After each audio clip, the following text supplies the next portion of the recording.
Ассаламу алейкум, ардақты мұсылмандар. Біздің кезекті жұмысымыз терезелерге темір торлар решетка жасағымыз келіп отыр. Біздің кезекте 20-ға 20 мм болатын профильді труба және 10 мм болатын сымдар, 10-дық кәдімгі квадрат сымдар, кругляк сымдар және 8 мм араларына тоқылады, араларын қосушы сымдардың. Керекті размерлерді кесіп қойдық. Негізгі размерінен 5 мм-дей азамдап алдық. Негізгі терезенің негізгі размерінен, өзінің размерінен 5 мм кішілеп алдық. Зазорға оңай бару үшін. Ол мына биіктігі, яғни терезенің биіктігі 5 мм аз болады. Ал мына ені ішіне кіріп тұрғандықтан, ол мына 2 см, ар жақта да 2 см. Сол 2 см-лерді алып тастағанда, өзінің размерінен 4 см кем болады деген сөзді. Яғни 4 см мына шетімен есептеледі. Мына өзінің негізгі размері, мына 4 см аз болады. Себебі 2 см екі қабырғасындағы профильді өлшемге қосып жібереміз. Бастап жатырмыз. Қазір осыны диагоналын шығарып квадраттап дәнекерлейміз. Араларына сым тоқимыз. Темір торлардың жұмыстары жасалып жатыр. Мына арасы рамкіленді және араларына сымдарын тоқып бастадық. 10 мм сым. Мына ара қашықтығы ішінен есептегенде 12 см. Мына араларды 12 см-нен кеткендіктен, арасы соған сәйкесінше болып тұру үшін 12 см қалдық. Арасына мыналар 10 см, 10 мм сымдар, мынау 8 мм сымдар. Каждый сымдарының арасына 8 мм сымнан осыншай бұйым дәнекерлеп тұрамыз. Мына сым 11,5 см, 10 см, арасы 12 см болғандықтан 12 см центрде тұрды, сондықтан 11,5 см. Мына дөңгелекшені қалай егенін көрсетемін қазір. Енді мынаны ара қашықтықтарын бөліп сызамыз, дайындап. Былайынан сым кетеді. Екі ауысы ана сым мен мына сымның арасын қосады.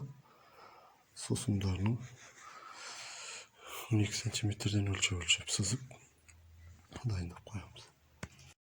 Сымдарды мына бұйым арқылы иіп жатырмыз. Яғни сымымызды мына бағыттан салып, мына арматураға тіреледі. Сосын тартып иеміз.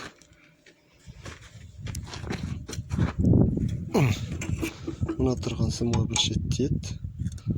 Мұнда осынша бұйым пайда болады. Мына әлде де томпақтау болып кетті. Бір қолмен тартқасын. Мына жер кішкене домалақ емес, сопақтау болып кетті.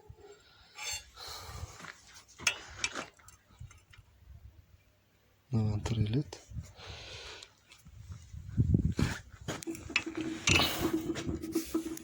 Жалпы жүйесі осындай. Өстіп, сымды иіп алып, решетканың араларын жалғаймыз.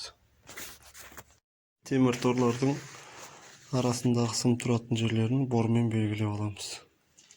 Мына тұста бар, мына тұс. Көріп тұрғаныңыздай бормен сызып белгілейміз.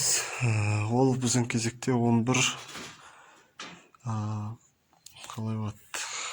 115 мм бола ма?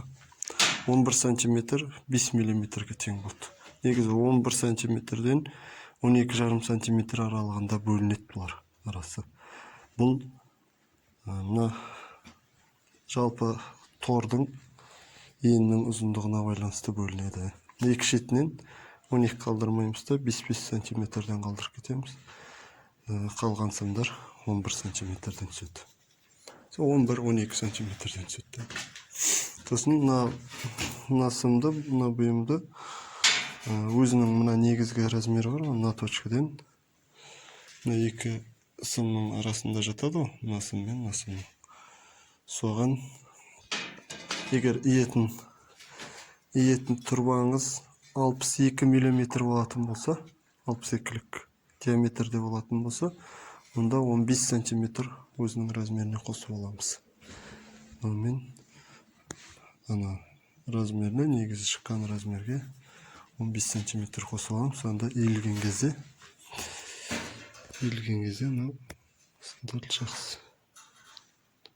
Дәл осылай тұрады. Енді осыларын қоямыз басқа. Сосын жаңа шеге қағатын орындарын қоямыз. Краскілеп, сонымен темір торлар дайын болады. Темір торлар толығымен бітті, тек мына жерге шеге қағатын петляға орын қалдырамыз. Соны сваркілейміз. Осынша торларды өз қолдарыңызбен үйден құрастырсаңдар болады. Мына арасындағы сымдар 8 мм, қалған сымдар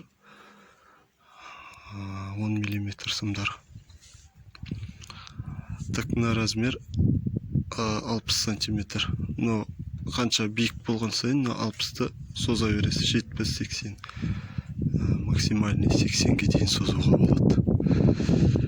Жалпы решетканың бойына қарап осы бұйымды үлкейте беруге болады. Мынау 1,20, соған біз 60-ты қолайладық.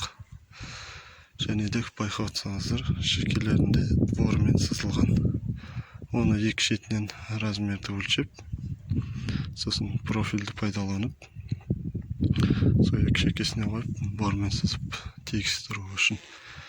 Және астыңғы бөліктерін мына екі шетін қойып аламыз. Бірінші мына сыммен ана сымды өзімізге керек размерді қойып алып, профильді